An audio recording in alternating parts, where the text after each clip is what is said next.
पहला वर्ड लिखने से पहले सबको पता था कि अक्षय सर और रितेश सर तो होंगे ही फिल्म में, क्योंकि ये उनकी फ्रेंचाइज है। पार्ट 1 से लेकर पार्ट 5 तक वो इस फ्रेंचाइज का हिस्सा है। 10 साल बाद आपको एक चीज़ याद आती है कि यार शाहरुख खान ने ये कहा था, अब समझ में आया। टोटल कितने एंड हैं? एक तो ये बता दीजिए, क्लाइमैक्स कितने हैं? दो हैं, दो तो से दो ज़्यादा वर्जन हैं? है, हर पिक्चर में कोई दूसरा किलर निकलेगा। तो ये साजिद सर का आइडिया था करीब 30 साल पहले। तो जब हाउसफुल की राइटिंग शुरू हुई और वो बन गया एक कॉमेडी मर्डर मिस्ट्री, तो तब जाके उन्होंने डाल दिया कि मुझे 5 क्लाइमैक्स चाहिए। वो हलचल का सीन हो गया जो बॉडी के साथ है, या वो हाँ, बंदर किसी वाला और सीन ने हो भी गया? मुझसे कहा था हाँ, इसके बारे में, लेकिन हाँ, मुझे अनफॉर्चुनेटली इसके बारे में पता नहीं था। जी। लेकिन जैसे मैंने पहले भी कहा कि आई एम श्योर मैंने कभी देखा होगा वो वाला सीन। मेरे जहन में फिट हो गया था। मैं बहुत हंसाऊंगा उस वक्त, और वो सबकॉन्शियसली जो आप कर लेते हो सोच के कि ये तो मेरा ही है, हाँ, क्योंकि एक्चुअली आपके जहन में बैठ चुका है किसी और का, लेकिन आप समझते हो कि अपना है। पहली बार एक प्रोड्यूसर है जो कह रहा है आपको कि नहीं नहीं इनको की नहीं, संजय दत्त और जैकी श्रॉफ को ले लो, और आप बोल रहे मैंने तो सोचा भी नहीं था वहां तक जाने के लिए। अच्छा ठीक है सर, आपको अच्छा लग रहा है ये तो चलो सोने पे सर। सुहागा हो हाँ, गया। मैं हाँ। थोड़ी ना बोलने वाला हूँ, तो वैसा हो जाता है। तो सर्टेन टाइम्स में अगर हम लोग ने नाना सर के बारे में बात किया, तो नाना सर के बारे में बोला नाना सर लेना है, हाँ नाना सर लेना है, हाँ चलो चलते हैं दोस्ताना। हाँ जी। दोनों बहुत ही सीरियस प्रिटेंड कर रहे हैं कि वो बहुत ही सीरियस एक्टर्स हैं। मैं प्रिटेंड कर रहा हूँ कि मैं बहुत ही सीरियस फिल्म मेकर हूँ। तो हमने पैड वैड लिया है हाथ में। उसमें आप अगर जूम करोगे तो आपको देखोगे पैड में कुछ नहीं है, स्क्रिप्ट के पेजेस हैं, बस उतना ही है, उससे अलावा कुछ नहीं। हम लोग ने पूरा पोज किया है उस फोटो के लिए कि हम बहुत सीरियसली काम कर रहे हैं और सीरियसली ये पिक्चर बना रहे हैं, बस।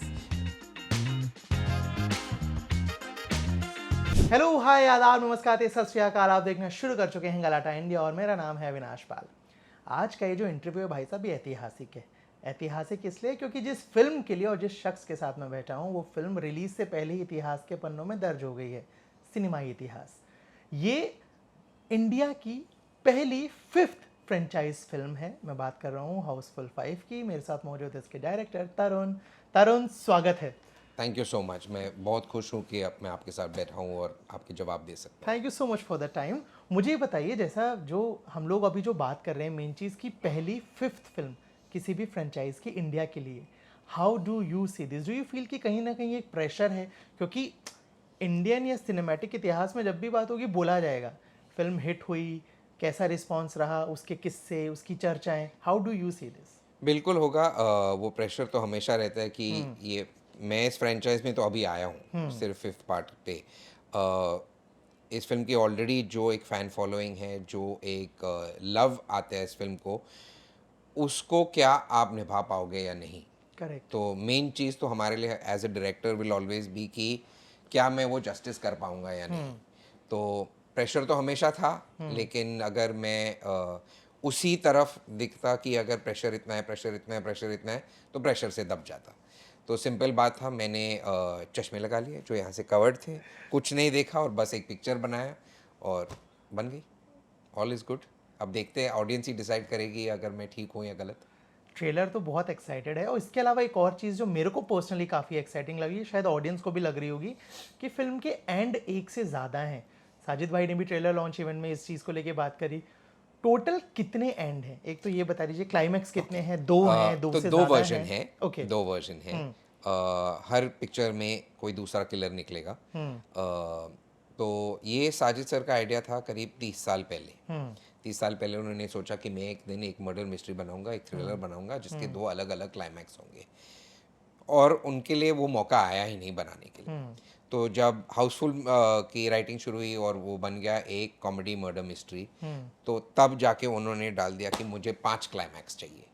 हर थिएटर में कोई और है, 5 लोग अलग हैं और ये वो। तो ऑफ कोर्स जब प्रैक्टिकलिटी पे आया तो it came down to 2 climax.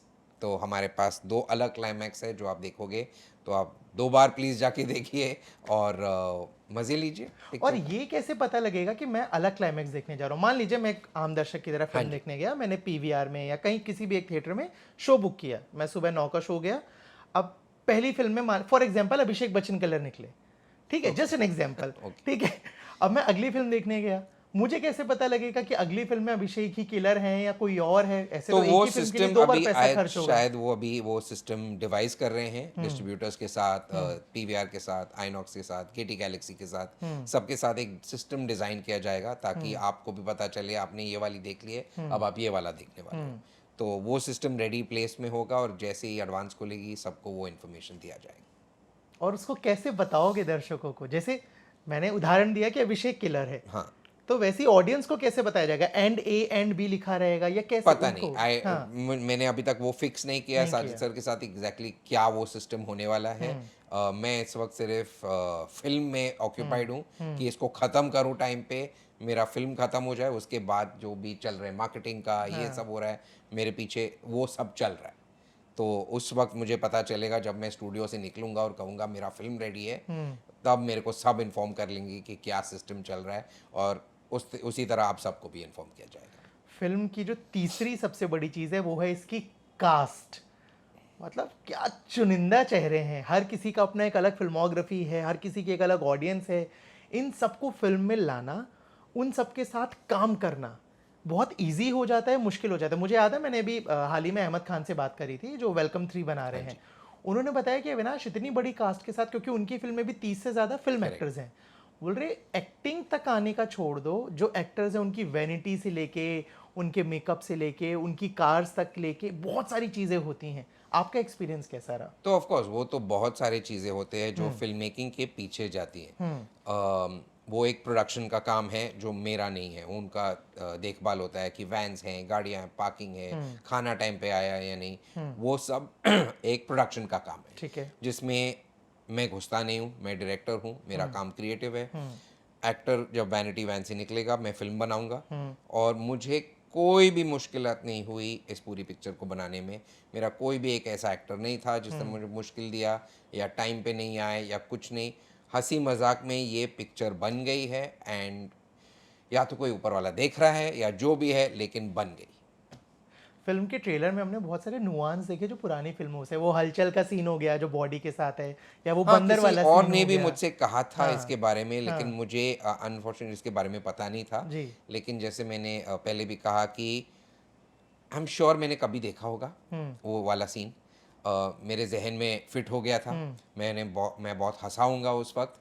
और वो सबकॉन्शियसली जो आप कर लेते हो सोच के कि ये तो मेरा ही है, हाँ, क्योंकि एक्चुअली आपके जहन में बैठ चुका है किसी और का, लेकिन आप हाँ, समझते हो कि अपना है और आप कर लेते हो। तो कभी कभार हो जाता है ऐसा, हाँ। बट जो भी है उसकी वजह हमेशा होती है क्योंकि वो इतना आपको इतना मजा है उसमें कि आप वो करते हो, इसलिए। करेक्ट। हालांकि आई थिंक मेरा सवाल पोर्ट्रे नहीं हो पाया। मैं कॉपी या चोरी वाली नहीं चीज़ पे नहीं, मेरा सवाल नहीं था। वो जो नुआंसेस है ना, वो एज अ दर्शक मुझे बड़े नॉस्टैल्जिया लग रहे हैं कि वो हाउसफुल में वो बंदर वाला सीन है जो हम पहले देख चुके हैं, या ऐसे ही कि हाउसफुल चोरी विदाउट बच्ची हो क्या? बंदर, अक्षय, रितेश हाँ, एंड रंजीत सर, हाँ, आखिरी पास्ता ऑफ हाँ, कोर्स इज नॉट पॉसिबल। हाँ, बंदर तो होने ही है, कोई ना होना कोई ही है। जानवर तो होगा ही। कितने जानवर हैं इस बार? इस कुछ तो बार है डिटेल्स दो। आप देखिए, हाँ। मैं वेट करता हूँ। 6 जून आ ही रहा है, तब आप देख लीजिए कौन से जानवर है इस पिक्चर में। कैसा रहा फिल्म का शूटिंग एक्सपीरियंस? कैसा रहा, क्योंकि इतनी बड़ी कास्ट है? सबसे ज्यादा अगर मैं पूछूं आपके लिए मेमोरेबल सीन या चैलेंजिंग सीन कौन सा रहा? क्योंकि क्रूज पे शूट किया है, वो भी एक बहुत अलग चीज है। वो थोड़ा चैलेंजिंग था हम सब के लिए क्योंकि हमने कभी क्रूज पे शूट किया नहीं था। तो ये नहीं है कि किसी को भी पता है क्रूज पे प्रॉब्लम्स क्या हो सकती है। तो इनिशियली के कुछ डेज में हम लोग को समझ में आने लगा कि अच्छा ये क्रूज जो है सिर्फ आगे पीछे नहीं जाती है, लेफ्ट राइट भी जाती है। तो कैमरा थोड़ा और संभालना पड़ेगा, थोड़ा और वेट डालना पड़ेगा, थोड़ा ये करना पड़ेगा, यहाँ से वहाँ मूवमेंट में टाइम लगता है क्योंकि जैसे मैंने कैमरा गाड़ी में डाल दिया और भेज दिया कहीं और, यहाँ पे गाड़ी में नहीं जा सकता, उठा के पूरा लेके जाना पड़ता है, बहुत लंबी शिप है, बहुत चलना पड़ता है। तो ऐसे बहुत सारे नए नए प्रॉब्लम्स आने लगे जो डे 3 तक समझ में आ गए थे कि अब ये सब होने वाला है, तो उसके लिए उतना टाइम छोड़ना है। और फिर उसके बाद जैसे कहते हैं स्मूथ सेलिंग, मज़ा आ गया। और वो सीन जिसने आपको सबसे ज्यादा मजा दिया हो, बिना रिवील किए, क्योंकि फिल्म हम ऑब्वियसली देखेंगे ही। मैं रिवील तो कर नहीं सकता मेरा फेवरेट सीन। करेक्ट। तो बट कुछ तो हिंट कि किसके साथ था, कौन कौन थे उसमें? मेरा फेवरेट सीन था जिसमें एक पूरा कास्ट है, पूरा का पूरा कास्ट है। ओके। और मैं कैसे समझाऊं आपको जो मैं बता नहीं सकता इस वक्त। एक सीन है जो मुझे बहुत पसंद आया, बहुत मज़ा आया शूट करने में। मुझे करीब 3-4 दिन लगे उसको शूट करने में पूरी कास्ट के साथ। शायद जब रिलीज़ के बाद हम बात करेंगे फिर से, तब जाके मैं आपको बताऊंगा कि वो वाला सीन था। डन, सक्सेस के टाइम हम लोग इसकी बात Done. करेंगे। Done. ठीक है, Thank you. फिल्म में एक और सोशल मीडिया पे एक और जो चीज चल रही है वो चल रही है एक्ट्रेसेस को लेके। फिल्म में 1 2 3 नहीं बल्कि 5 बेहद खूबसूरत एक्ट्रेसेस हैं। सोशल मीडिया पे बहुत लोग पोल चला रहे हैं कि आपकी फेवरेट लाल परी कौन है। आपकी फेवरेट लाल परी कौन है फिल्म से? मेरे लिए डेफिनेटली जैकलिन, सोनम और नरगिस हैं मेरे 3 लीडिंग लेडीज। जैकलिन के साथ ये मेरा दूसरा पिक्चर है। करेक्ट। सोनम का इस इंडस्ट्री के साथ पहला पिक्चर है। नरगिस का इस फ्रेंचाइज से दूसरा पिक्चर है। तो वो 3 जो मेरे जो मैं उनको मेरे 3 परियां कहता हूँ, मेरे लिए वो हमेशा मेरे फेवरेट रहेंगे। जैसे आपने बोला कि जैकलिन के साथ ये दूसरी बार आप काम कर रहे हैं, इसके अलावा आपने अभिषेक के साथ भी काम किया दोस्ताना में। तो वो जैसे अगर मैं पूछूं एज एन एक्टर कितनी चीजें बदल गई हैं अभिषेक की तब से अब में, इवॉल्व कितना हुए, इस बार प्रोसेस क्या अलग था, दोस्ताना के वक्त कैसे अलग था? एक्चुअली अभिषेक और मैं एक दूसरे को 16 साल की उम्र से जानते हैं। तो ये नहीं कि हम दोस्ताना में मिले। ओके। तो हम बचपन से एक दूसरे को जानते हैं। तो हमारा रिलेशनशिप जो है जो बहुत ही अलग है। हम दोनों ऑलमोस्ट 50 के हैं, लेकिन बिहेवियर हमारा 16 साल का ही है। तो हम एक दूसरे के साथ वैसे ही बिहेव करते हैं। कभी इमेच्योर होते हैं, कभी बहुत ही मैच्योर हो जाते हैं एक दूसरे के साथ, और कभी लड़ते हैं, कभी सल्ट करते हैं। तो उनके साथ मैं ये नहीं कह सकता हूँ कि वो बदल गए हैं या एक्टर से बेटर हो गए हैं या क्या हो गया है, क्योंकि मेरा नज़रिया उनका एक एक्टर की तरह नहीं, एक दोस्त की तरह है। तो इसीलिए आपकी फिल्म में बहुत सारे ऐसे एक्टर्स हैं जो अपनी दमदार एक्टिंग के अलावा प्रैंक्स के लिए जाने जाते हैं। अक्षय कुमार, रितेश, संजू बाबा। इस बार शूटिंग सेट पे क्या क्या हुआ? मेरे को याद है मैंने सौंदर्य से बात करी थी, उन्होंने एक प्रैंक मेरे को बताया। आप बताइए इस कौन सा बार। वाला मेरे को तो याद भी नहीं है। उन्होंने मैं बताया शायद जब इतना फूड टेबल बिजी पे था। बैठे थे हाँ। तब अक्षय ने जैकलिन के फोन से उन्हें एक मैसेज किया और एकदम ऐसे बैठ गए जैसे उन्होंने मैसेज किया ही नहीं।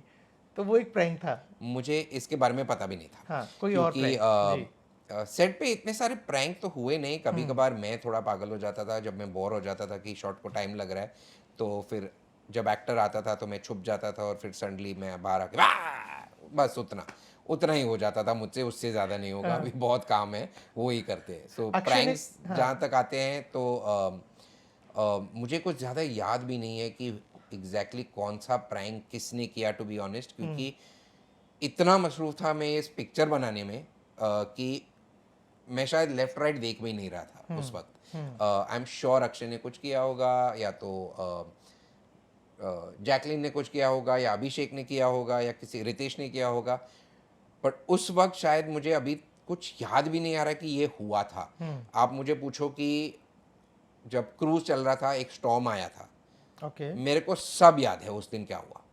क्या कैसा हुआ उस कैमरा दिन? ट्रॉली इधर जाने लगा, एक आदमी उधर उल्टी कर रहा है, सडनली वो नहीं आ सकता है, वो सब याद है मुझे। लेकिन अगर ये मज़े वाले मोमेंट्स आप पूछोगे ना तो सडनली मुझे याद ही नहीं आता। एज ए डायरेक्टर सबसे बड़ी प्रॉब्लम क्या होती है फिल्म बनाने में? सबसे पहले तो मुझे लगता है कि एज अ फिल्म मेकर एक अच्छा प्रोड्यूसर ढूंढना जो आप में बिलीव करता हो, जो आपकी विजन को ट्रस्ट करता हो, वो इम्पोर्टेंट है। उसके बाद आ जाता है कास्टिंग। एक अच्छी सी कास्ट लाना टेबल पे। इस सब से पहले ये सब हो सकता है जब आपकी कहानी अच्छी लिखी हो। तो वो उसको जो 1.5 साल 2 साल लग जाते हैं लिखने में, एक ऑडियंस जाती है थिएटर में और 3 घंटे में बाहर आके बोलती है या तो अच्छी है या तो बकवास है। लेकिन 2 साल लग जाते हैं। बुरी स्क्रिप्ट भी लिखने में 2 साल ही लग जाते हैं, अच्छी स्क्रिप्ट लिखने में भी 2 साल ही लग जाते हैं। तो वो सबसे मेरे लिए चैलेंजिंग पार्ट हमेशा वही होता है कि राइटिंग अच्छी हुई है या नहीं। उसके बाद प्रोड्यूसर भी अच्छी हुई है तो प्रोड्यूसर आ जाएंगे, एक्टर्स आ जाएंगे, शूटिंग हो जाएगा, रिलीज़ हो जाएगी, गाने अच्छे मिलेंगे। उस सब के लिए हार्ड वर्क तो करना ही पड़ता है। सबसे चैलेंजिंग पार्ट है लिखना, क्योंकि उसके बेसिस पे बाकी सब होता है। और फिल्म की कास्टिंग में कितना हाथ होता है डायरेक्टर का? अगर मैं हाउसफुल की बात करूं, इस फिल्म की कास्टिंग में आपका इन्वॉल्वमेंट रहा? फुल्ली। सर हमेशा मुझसे पूछते हैं कि आपको कौन चाहिए इस रोल में। तो कोई भी डायरेक्टर, आप किसी भी डायरेक्टर को पूछ लो, वो तो हमेशा ग्रेडी होगा, राइट। मैंने अगर किसी नॉर्मल नाम भी लिया या कोई दूसरा नाम भी लिया, तो सर का विजन मेरे विजन से बड़ा है। तो वो बोलते हैं बहुत कि अच्छी चीज़ है। बहुत अच्छी चीज़ है, Correct. क्योंकि पहली बार एक प्रोड्यूसर है जो कह रहा है आपको कि नहीं नहीं इनको क्यों नहीं, संजय दत्त और जैकी श्रॉफ को ले लो। और आप बोल रहे मैंने तो सोचा भी नहीं था वहां तक जाने के लिए। अच्छा ठीक है सर, आपको अच्छा लग रहा है ये तो चलो सोने पे सर। सुहागा हाँ हो गया। हाँ, मैं थोड़ी ना बोलने वाला हूँ। तो वैसा हो जाता है। तो सर्टेन टाइम्स पे अगर हम लोग ने नाना सर के बारे में बात किया, तो नाना सर के बारे में बोला नाना सर लेना है, हाँ नाना सर लेना है, हाँ चलो चलते हैं, चलो चलते हैं, अच्छा चलो। और क्या कर सकते हो आप। तो इमीडिएटली जो आपको रिस्पॉन्स आता है कि हाँ चलो ये भी करते हैं, ये भी करते हैं, ये भी करते हैं, तो इट ऑलवेज फील्स कितना अच्छा लगता है एज अ फिल्म मेकर कि एक प्रोड्यूसर है जो आप पे इतना भरोसा कर रहा है कि आपको क्या चाहिए लाइफ में है आपके पास। आपको शिप चाहिए प्राइवेट, ले लो। आपको इतना बड़ा कास्ट चाहिए, ले लो। आपको बजट चाहिए, ले लो। आपको एक एक्शन सीक्वेंस करना है, चलो कर लो। आपको ये करना है, ये कर लो। तो एक फिल्म मेकर के लिए इससे बड़ी बात नहीं हो सकती। तो इस कास्ट को ले आना, एक्चुअली मैं कहूँगा कि सब आए हैं इस फिल्म में हाउसफुल के लव के लिए और साजिद सर की वजह से। ट्रू। उन्हें मज़ा आया है मेरी वजह से, बस। और कोई ऐसा भी रहा फिल्म में जिसकी कास्टिंग लास्ट हुई हो, क्योंकि धीरे धीरे कैरेक्टर्स लिखते हैं, हम अप्रोच करते हैं कि करके, या कोई ऐसा जो शायद फर्स्ट चॉइस था बट बात ना बन पाई due to any reason, dates ना नहीं, मिल ऐसा पाई हो? कोई नहीं था जिससे बात नहीं बन पाई। फॉर एग्जाम्पल मेरे आई एम श्योर कि पहला वर्ड लिखने से पहले सबको पता था कि अक्षय सर और रितेश सर तो होंगे ही फिल्म में, क्योंकि ये उनकी फ्रेंचाइज है। पार्ट 1 से लेकर पार्ट 5 तक वो इस फ्रेंचाइज का हिस्सा है, तो वो तो हमेशा से थे ही पिक्चर में। उसके बाद जैसे ही फिल्म बढ़ती गई, लिखते गए, लिटरली डिस्कशंस होते थे इस पे कौन बैठ सकता है। तो अगर मैं नाम देता हूँ तो सर सडनली बोलते थे यार संजू जैकी का क्या, अच्छा तो संजू जैकी। तो उस तरफ से बिल्ड होता गया और ऐसा कोई नहीं मिला जिसने ना नहीं कहा। तो जैसे मैं कह रहा हूँ कोई ऊपर कोई से है देख रहा ऊपर है जो कर रहा है। सो सब कर रहा है। मुझे ये बताइए, बताओ डायरेक्टर पारी शुरू करने से पहले आपने एज एन असिस्टेंट डायरेक्टर काम किया, जिसमें मोस्टली फिल्में शाहरुख खान के साथ रहीं, वो एक्सपीरियंस कैसा था? अमेजिंग, बहुत ही। मैंने आज तक वो देखा नहीं है किसी में कि वो कितने डेडिकेटेड होते अपने काम पे। ऐसा कोई दिन नहीं होता उनके साथ शायद जहाँ पे वो सेट पे जाते और वो सीन ख़त्म नहीं होता। तो उनका समझो वो 11 बजे आए हैं, आप as a director, as an assistant, as a team, आपको टाइम लग गया शूट करने में। सडनली दिन ख़त्म हो गया, रात के 12 बज चुके हैं, 2 बज चुके हैं। आप उनसे कभी नहीं सुनोगे कि मुझे घर जाना है। आप हमेशा आपका सीन ख़त्म हुआ या नहीं, have you hit your day, उस हिसाब से। और वो इतना डेडिकेटेड कि ये ट्राई करते वो करते। मैंने उनको देखा है कुर्सियाँ उठाते हुए, क्योंकि जल्दी में करना है, बारिश आने वाली है जल्दी ख़त्म करो, तो वो असिस्टेंट डायरेक्टर भी बन जाते हैं। इतने पार्ट ऑफ द क्रू हैं, किसी को कभी ये फीलिंग नहीं आता कि मैं शाहरुख खान हूँ तुम कोई और हो। ये कभी फीलिंग नहीं किसी आता किसी को। मजाक हमेशा, जोक्स क्रैक करते रहते हैं, आपको सिखाते रहते हैं मोस्ट इम्पॉर्टेंटली कि ये क्यों कर रहे हैं, ये क्यों नहीं कर रहे हैं। बैठ जाओ 5 मिनट के लिए, चलेगा, कोई फ़र्क नहीं पड़ेगा, फिल्में बनती रहेंगी। So it's wonderful to work with somebody like that, कि जो आपको सिखाने में खुशी लाते हैं, जो आप सीखने में आपको जो मज़ा मिलता है कि 10 साल बाद आपको एक चीज़ याद आती है कि यार शाहरुख खान ने ये कहा था, अब समझ में आया। तो वैसे उनके साथ काम करने में वो जो थ्रिल आता है। आपने जिस अंदाज से सारी चीज़ें बयां करी, I really want to ask, कोई ऐसा मोमेंट याद है शाहरुख खान के साथ जो रह गया हो लाइफ लॉन्ग साथ में? मेन वाला तो ये है कि दोस्ताना के पहले उन्होंने मुझसे कहा था कि इतना याद रखना कि ये जो आप सोच रहे हो ना कि मैं डायरेक्ट करूँगा, मैं कैमरा इधर लगाऊंगा, मैं ये करूँगा, मैं ऐसा शॉट लूँगा, वो सब 1% ऑफ द फिल्म मेकिंग है। 99% ऑफ योर जॉब इज़ लोगों को हैंडल करना, चाहे वो आपके एक्टर्स हो, टेक्नीशियंस हो, या जो भी हो, उनको सहारना, उनको संभालना। तो उतना याद रखना हमेशा। और मैंने हमेशा वो एक रूल की तरह लिया है कि फिल्म बनती है अगर सब लोग खुश हैं, वो मेन चीज़ है। अगर खुश नहीं है तो पिक्चर नहीं बनेगी। खुद पिक्चर आपको कहेगी कि मैं नहीं बन सकता। हाउसफुल पे वापस आते हैं। बहुत सारी चीज़ें फिल्म की जो पसंद की जा रही हैं, वहीं कुछ लोग, एक छोटा सा तबका वो भी है सोशल मीडिया पे, जो फिल्म को लेके कुछ ना कुछ नोटिस कर रहे हैं, जैसे उसका मास्क, जो फिल्म में जो मास्क यूज है, बोल रहे हैं स्क्विड गेम्स के फ्रंटमैन का है, या कहानी king glass onion, death on the Nile वगैरह से तो इंस्पायर्ड नहीं है। आप तक ये चीज़ें पहुंची हैं? ऑनेस्टली नहीं पहुंची हैं ये सब, क्योंकि ट्रेलर लॉन्च के बाद मैं घुस गया था स्टूडियो के अंदर, और उसके बाद मुझे पता नहीं चला कि बाहर की दुनिया में हो क्या रहा है, कितने अच्छे कमेंट्स आ रहे हैं, कितने बुरे कमेंट्स आ रहे हैं, कुछ पता नहीं चला।